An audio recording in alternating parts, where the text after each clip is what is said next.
through traditional Chinese alleyways of dynasties past. Next minute, you're staring up at a giant mosque. Turn the corner and you're confronted with towering Buddhist pagodas. And then next minute, you're sitting in the pews of a Christian church. But that's not even the half of it. Here in Chuzhou, traditional cultures have been mixing with exotic ones for thousands of years, and you can definitely still see that cultural footprint here today. Welcome to Chuzhou, where world cultures meet.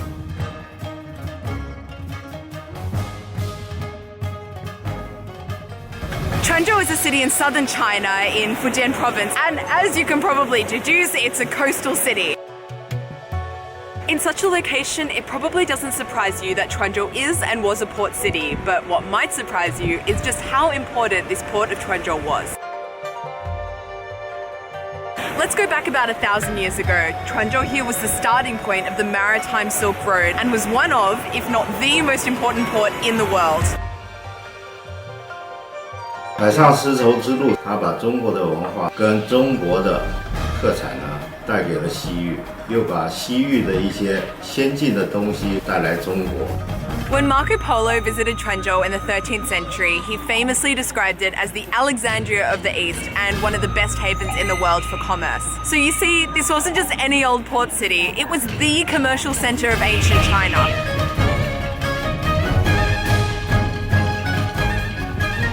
So you bet that traders and businessmen from far and wide, from all over the world, made it their priority to come here. 海上丝绸之路，它通过的国家非常多，带来世界各地的人，有欧洲人、印度人是必须的，中东的还有东南亚的。从外国带来了什么？带来了宗教。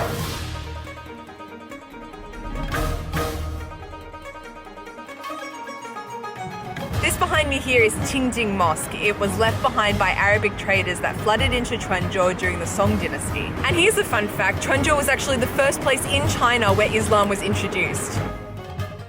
Its roof and minaret have long gone, but the walls and the pillars of the main prayer hall still stand here today. This mosque, built and repaired by Arab Muslims, reflects the friendship and cultural exchange between China and Arabic countries during that time. More than anything, Chuzhou provided a cultural environment that valued religious freedom and openness. Due to this, Chuzhou became a meeting point for religious beliefs from all around the world. Here in Chuzhou, various religious institutions have coexisted for hundreds of years and in such close proximity. Check this out. Okay, so let's start our walk at Qingjing Mosque. A few hundred meters down the road, you're going to come across Guandi Temple, a place dedicated to the worship of Guan Yu. But here's the interesting thing. Guan Yu doesn't only belong to one faith. Instead, Guan Yu is worshipped by Buddhists, Taoists, and Confucianists. Then around the corner, we're going to stumble across Trannan Christian Church, founded in 1863. And then you've got this here. This is Kaiyuan Temple, and it's just a few streets away from Tumen Street. It features two massive Buddhist pagodas, one on this side and one on this side. But there's something very interesting about this Buddhist site, something worth delving into. Okay, so check this out behind me here. These are actually Hindu carvings at a Buddhist temple. Have you ever seen anything like this?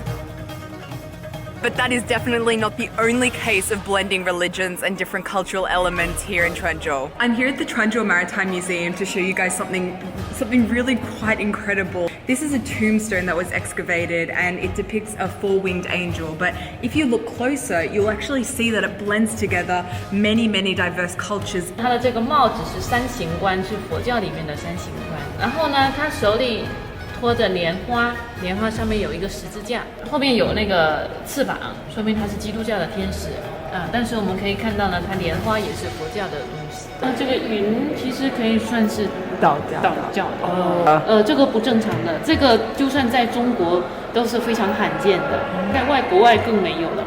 一是因为当时泉州呢，它地面上有各种宗教，它为了当地人能够接受外来的这种基督教，所以它就融入了我们的当地的元素。Seriously, could Chuzhou be any more culturally diverse? I guess it's not surprising that UNESCO dubbed Chuzhou the Museum of World Religions, because that's exactly what it is. Walking down a street in Chuzhou is just like walking through a museum. 它每一条街、每一条巷都有故事。For me, walking around Chuzhou is like a never-ending game of Where's Waldo. It's like spot the cultural influences. Oh look, a Hindu inscription here, and a Christian tombstone there. And this building is slightly Arabic in its feel. And oh look, I seem to have stumbled across a tower statue. It's really quite fun. 到现在都还存在在泉州，而且保护得很好。我们的寺庙里面的那些大佛啊，整个寺庙的结构啊，都是从宋代以前保存到现在都没破坏到。那泉州现在依然还有这些阿拉伯波斯商人的后裔，有大概6到7万人。Whoa. Being such an important international trade port, it's important to remember that Quanzhou wasn't just a place where China met the world, but also where the world met China. This is Dohua porcelain, and it's famous for its white glazed look. Back in the day, this specific type of porcelain was a huge hit on the Maritime Silk Road. Dohua itself is outside the city limits of Quanzhou, but it's still considered part of Quanzhou. 你看德化瓷主要出名的是白瓷为主，雕塑白瓷为主。Dohua porcelain was shipped to Europe in large quantities and became popular among the foreign nobility in the Ming dynasty. 它是从古代通过泉州港，然后出国，然后到世界各地，然后当时就受到全世界的欢迎和热爱。In France, it's simply known as Blanc de Chine or Blanc de China. I don't know if I'm saying that right, but it basically means white from China. In fact, Marco Polo actually described the beauty of Dohua porcelain in his Travels of Marco Polo. It's believed that he brought back from China a little porcelain jar made in Dohua, which is now housed in St. Mark's Basilica in Venice, apparently. That's what people say. So I guess it's fair to say that Dohua definitely put its footprint on the world. 它的意志是非常好，所以它不变色，它永远都不会变色。你这个几千年以后。它还是这个颜色，它不变。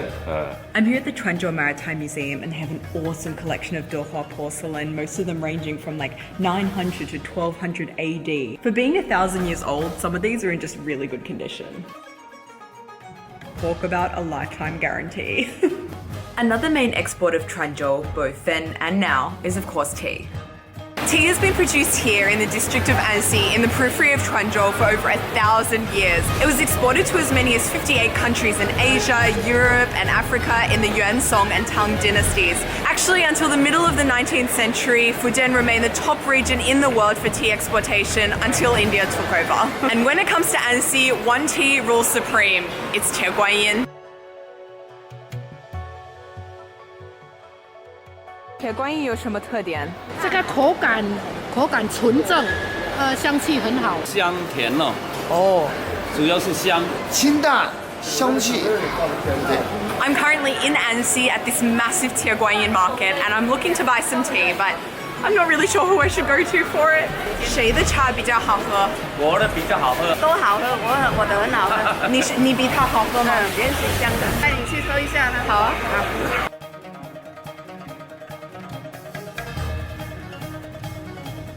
Time for the taste test. Oh, it's good.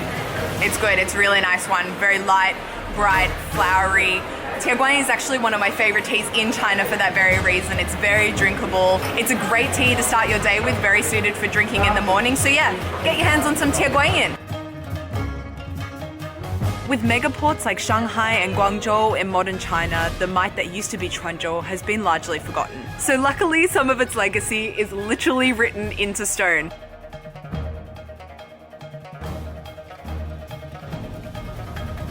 I'm here at Jiuzhi Hill, a very, very special place here in Quanzhou, and you can see countless engravings on these hills here. But what does it mean? These engravings here are essentially prayers to the wind, wishing the travelers, the traders, the businessmen of that time safe travels home, good winds, and smooth sailing. So lovely. These inscriptions for me, they show that the foreigners, the traders, the people of different ethnicities and beliefs, not only were they accepted, they were loved. Quanzhou was a place that showcased to the world that people of different faiths could live together in harmony, respect and accept each other. And for me, that's something that definitely deserves being remembered. 不管你是白皮肤人、黄皮肤人、黑皮肤人，都是人。